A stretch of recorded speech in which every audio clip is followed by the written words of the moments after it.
Welcome back to Paramedic Financial. This is John. This is Lily. And today we have Lily here that's going to help us ask a lot of questions around what she's been hearing in the field, questions, myths, objections. So this is all unscripted. I don't have no idea what she's going to ask me right now. But Lily, why don't you take it off and let's see what we can do today. Yes, I've been talking to a lot of people lately, and they've been giving me a lot of questions as well as objection, and some of them I just don't know how to reply to them. So I'd like to ask you today to see if you can give us the answers we're looking for. A lot of people that I've talked to don't know the difference between, term and perm life insurance because they think that there's just life insurance. So can you tell us more about it, like the differences and the benefits that comes with it? Definitely. That's a great question, right? That's the very basic question when coming into life insurance. What's the difference between permanent life insurance and term life insurance? We do have separate videos for this, so if you guys check the links out below, you will see that. But just to answer your question, Lily, term life insurance is temporary, right? So when you hear the word term, Okay. just think about temporary. You buy the life insurance for a certain number of years, and afterwards it expires, right? And then you can choose to renew if not. But at the end of that time, it's going to go up in price. So a lot of times people won't renew anymore unless they're like about to die, then they're going to renew. So that's term. Now, why do people want to buy term?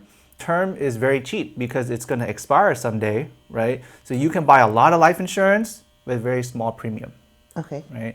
Now, for other people that may want a program that is permanent life insurance, which is they could be whole life, index life, variable life, it just lasts your whole lifetime. When you hear permanent, it means that as long as you pay the premium that's required, that the life insurance is going to last your whole lifetime until you pass away.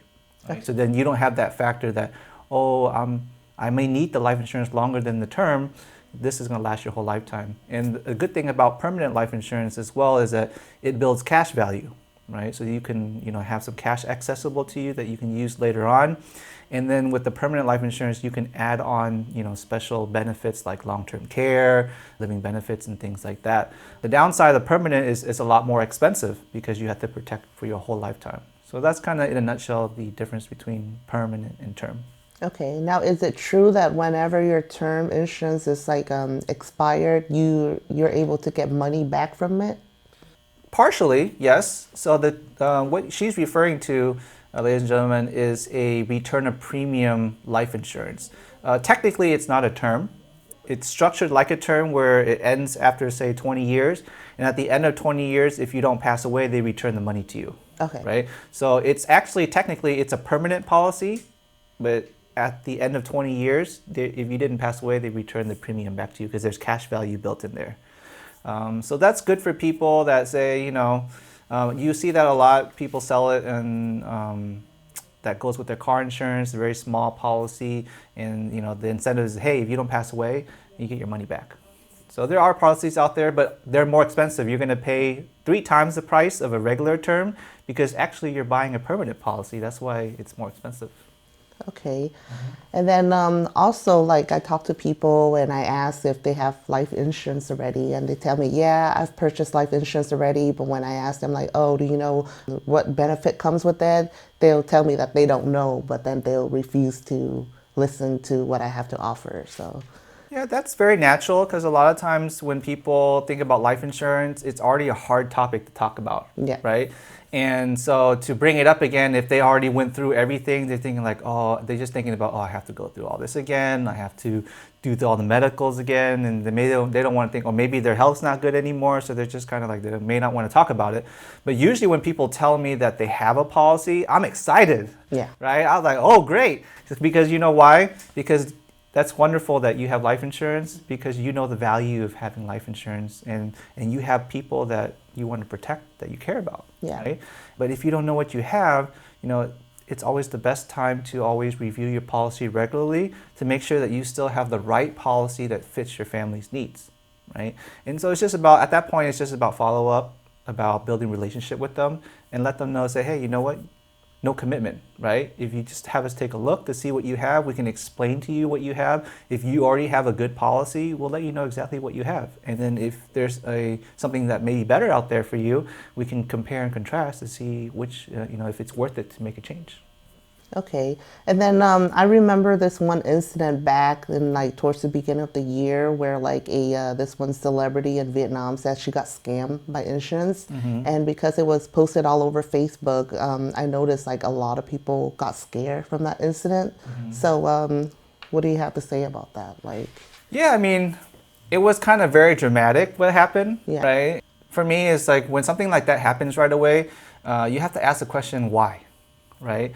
And most of the time, and especially it has to do with a celebrity, I kind of just let it ride through to see what really is going on and happen at the end. Don't take it for face value for what it is right away, because a lot of times when a celebrity says something, it could be that they're using their fame to kind of get things riled up, just to get more views, get more attention, right?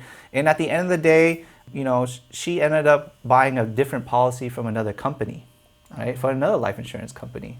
And that company, maybe asked her to kind of share her experience. And so she shared her experience about her first company, and maybe she didn't understand what she had. And most people, honestly, if you have a conversation with them, they're going to forget what they have, right? And so it's very important every year to work with your agent annually to review your policy, to make sure that they remind you why you bought your policy, what did you buy, and are all the benefits that you're buying still fit your needs, right?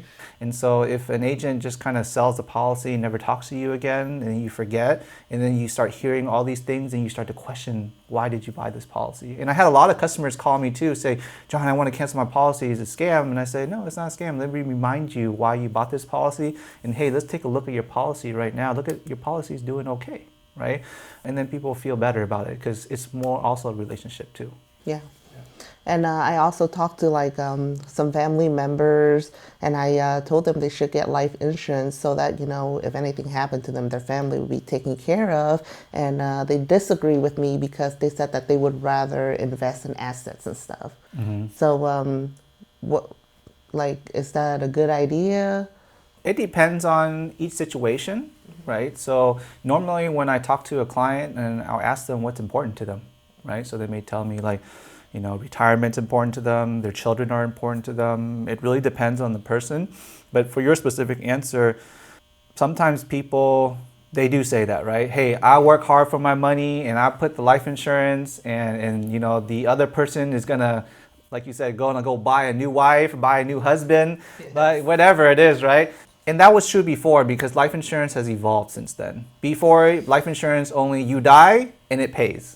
Now, life insurance has living benefits, it has long-term care. There's many ways that you can use your life insurance. Even if you fund your life insurance properly in the long run, you actually can pull money out of it and use the equity as well, just like an investment, right? Just like getting an asset. It is an asset. So life insurance is very flexible nowadays, where if you're still alive and you become sick or ill, you can use life insurance for you, right? Not for your family, but for you, right? Or if, say, you're putting this money into this life insurance because you're worried that you want to take care of your family if something happens to them, or you have debts that you want to make sure that's paid off. But later on when you retire, all your debts are paid off, all your kids are grown up already, you don't need life insurance anymore, but now you put this money in there long term, now you can pull that money out and use it for yourself, for you, right? And you don't need the life insurance. So you got to make sure that when you sit down with your agent or your advisor, that you talk to them about what's important to them and what their goals are, and then you can see how life insurance fits into what they do. But I'm not saying that they shouldn't invest in assets, they should too, right? So it all depends on their situation, their finances, their budget, and where they're at right now. And then you always find a suitable program for their situation today. And then your job is to make sure that you follow up with them yearly, annually, just to see where they're at, how they're doing. And if things change, then you can pivot to different products and services. All right, that's good to know. Thank you, and John. Any other question? I think, did Mike have a question? Was that his question? Michael? Yeah. Oh, yeah, he asked me, he said that how much would he have to pay for his insurance, like what determined the rate, and then what benefits does he get from it? Right. So that's a great question, right? So, hey, I'm putting all this money into this program.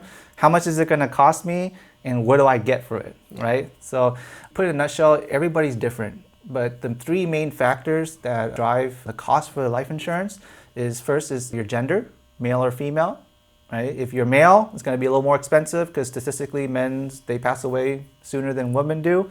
But on the reverse, for like long-term care benefits, the woman's cost is higher because their likelihood to use it more than the men are, because we're going to die first. Oh. And women are going to be left behind, so they're going to go on long-term care, right? The second thing is your age. The younger you are, it's going to be cheaper, but as you get older and closer to meeting God, it's going to be more expensive because the likelihood of you passing away, it gets higher every day you get older, right? Yes. And then finally is your health. So if you have good health, it's going to be a lot cheaper. If you have health conditions or whatnot like that, that's why it's important to get checked up. It's important to, hey, go get a policy, right? Because you may find out something that you don't know what's going on, and now you know what to do to improve your health, right? So those are the three main factors in terms of cost. And in turn, the benefit is what? Just think about this, you're leveraging, right? I put in a little bit of money and I get a huge benefit if something happens to me. Right? So the gamble is that, the insurance company is gambling that you're going to live a long time, and then you're going to pay into this policy for a long period of time so they can make money, right? So of course, if you're healthier, you're going to live longer, right? So they're going to make more money. Your gamble is that, hey, what if I die too soon or something happens to me early? Well, hey, I'm going to cash in, and either in terms of the like getting sick, you can cash in on that, or if you pass away, your family can cash in on it. So those are kind of the benefits once you go through the whole process. Okay. Well, thank you for answering all the questions. Thank you, Lillie, for asking those questions. If you guys have any other questions that you want to know about life insurance or anything in regard to your finance, just comment below, shoot us a message, or give us a call, the phone number on the screen, and we'll be happy to help you. This is John, and we're out.